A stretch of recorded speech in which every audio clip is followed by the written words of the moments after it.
Hello बच्चों बच्चों हम लोगों का चैप्टर चल रहा था द्विघात समीकरण। द्विघात समीकरण में बच्चों हम लोगों ने द्विघात समीकरण क्या होता है, इसको कैसे पहचानते हैं, ठीक है, और इसमें मूलों की प्रकृति कैसे निकालते हैं और मूल कैसे निकालते हैं, ये सीखा था। आज हम लोग द्विघात समीकरण की वर्ड प्रॉब्लम देखेंगे, जिसमें हमें पहले द्विघात समीकरण खुद से बनाना पड़ेगा क्वेश्चन को पढ़ के, और उसके बाद उसके मूल निकालने होंगे, ठीक है। जो भी निकालना होगा क्वेश्चन में दिया होगा वो सॉल्व करके निकालेंगे हम। तो बच्चों हमारा क्वेश्चन क्या दिया हुआ है? हमारा क्वेश्चन है दो क्रमागत विषम प्राकृत संख्याओं के वर्गों का योगफल 74 है, 74 है, तो संख्याएं ज्ञात करनी है। कह रहे हैं कि दो क्रमागत विषम प्राकृत संख्याओं का, प्राकृत संख्या कह रहा है तो मतलब 1 से लेके अनंत तक के जितने भी हमारी नंबर्स होते हैं वो प्राकृत संख्याएं होती है, मतलब जितने भी पॉजिटिव नंबर्स हैं वो प्राकृत संख्या हो गई। अब ये क्या कह रहे हैं? दो क्रमागत, क्रमागत मतलब एक के बाद एक आने वाली संख्या, ठीक है, एक के बाद एक आने वाली। और उसके अलावा एक और क्वेश्चन इसमें क्या टर्म है? विषम। विषम मतलब ऑड नंबर्स। तो अगर हम आपको एग्जाम्पल के थ्रू बताना चाहें तो विषम नंबर कौन कौन से होते हैं हमारे? 1, 3, 5 और इसी के आगे डॉट डॉट डॉट करते जाएंगे तो 7, 9 आगे आते जाएंगे सारे विषम संख्याएं, ठीक है। तो अगर हम एक को x मान लेते हैं, ठीक है, मान लीजिए अगर हमें इस क्वेश्चन में मानना होगा कि माना पहली संख्या नहीं दी हुई है तो हमें माननी होगी, तो हम मान लेंगे माना पहली क्रमागत विषम संख्या कितनी है?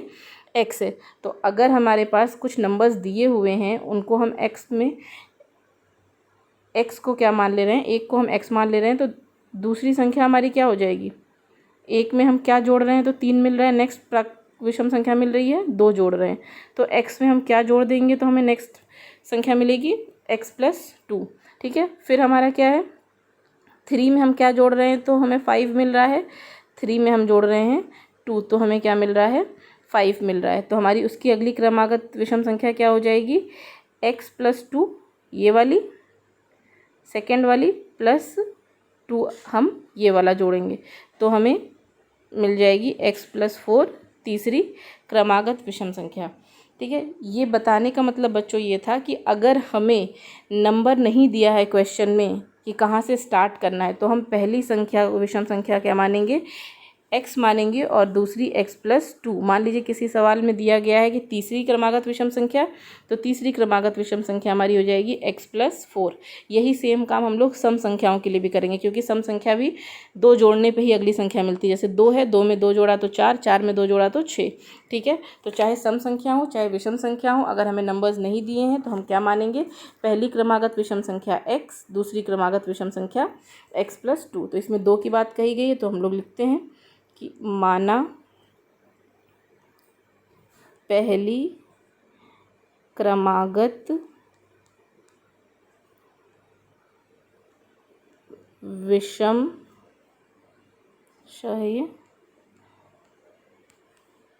संख्या हमारी कितनी हो जाएगी? x हो जाएगी। इसी तरह से अगर हम दूसरी मानते हैं तो दूसरी क्रमागत विषम संख्या कितनी हो जाएगी? हम शॉर्ट में लिख रहे हैं, दूसरी हम क्रमागत को शॉर्ट में लिख रहे हैं, क्रमागत विषम संख्या को v लिख रहे हैं, ठीक है। विषम संख्या हमारी कितनी हो जाएगी? बराबर नीचे लिख रहे हैं x + 2, मतलब पहली हमारी क्रमागत विषम संख्या x और दूसरी कितनी हो जाएगी? x + 2। अब हम क्वेश्चन पढ़ते हैं। क्वेश्चन में क्या कहा जा रहा है? क्वेश्चन में कह रहे हैं दो क्रमागत विषम प्राकृत संख्याओं, ये हमने मान ली पहली हमारी क्रमागत विषम संख्या कितनी है? x है, ठीक है। पहली क्रमागत विषम संख्या हमारी x और दूसरी विषम संख्या कितनी हो जाएगी? क्रमागत x + 2। उसके बाद क्या कह रहे हैं बच्चों? संख्याओं के वर्गों का योगफल, ये जो हमारी संख्या दी हुई है x और x + 2, इनका वर्ग करेंगे, ठीक है।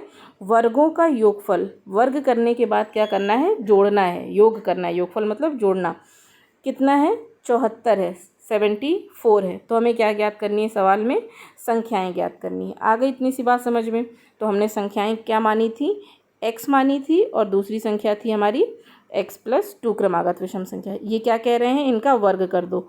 ये हो गया वर्ग। क्वेश्चन में जो कहा जा रहा है हम वही कर रहे हैं, अपने मन से कुछ नहीं कर रहे हैं। इन्होंने कहा जो भी क्रमागत विषम संख्याएं हैं प्राकृत, उनका वर्ग करिए, और वर्ग को अगर हम जोड़ देते हैं तो हमारे पास कितना आ जाता है?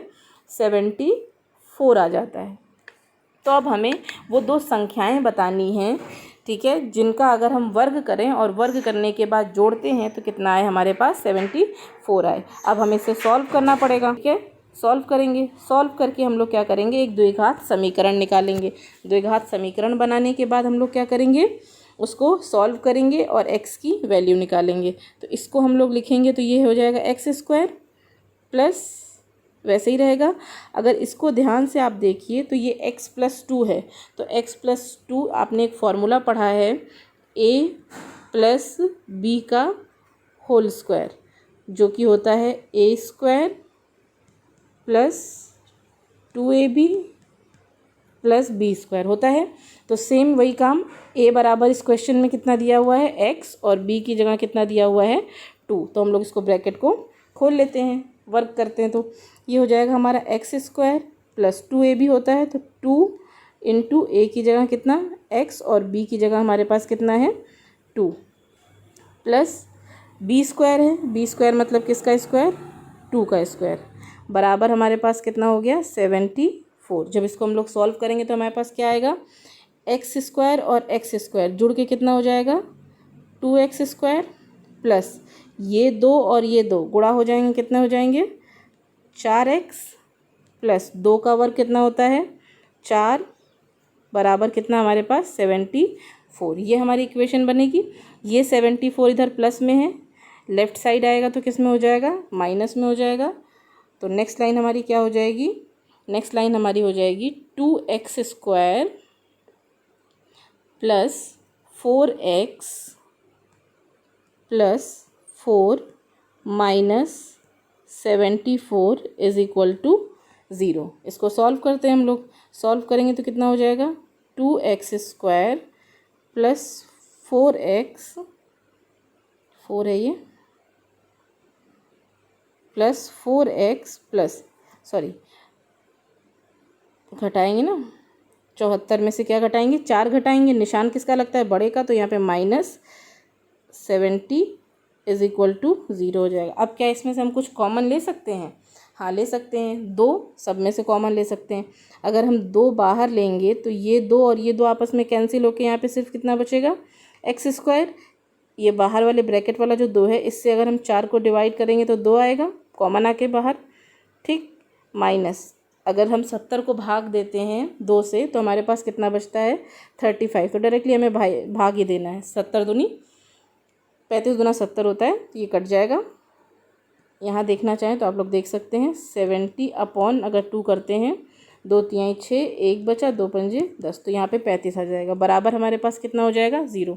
ये जो 2 है हमारे पास ये लेफ़्ट साइड में मल्टीप्लाई में है, 0 के पास जाएगा तो किस में हो जाएगा डिवाइड में हो जाएगा, और जब उसको सॉल्व करेंगे तो वो वापस से क्या हो जाएगा 0 हो जाएगा। ये हो गया हमारे पास 35 इज इक्वल टू 0/2। इसको जब हम लोग सॉल्व करेंगे तो ये 0 ही हो जाएगा।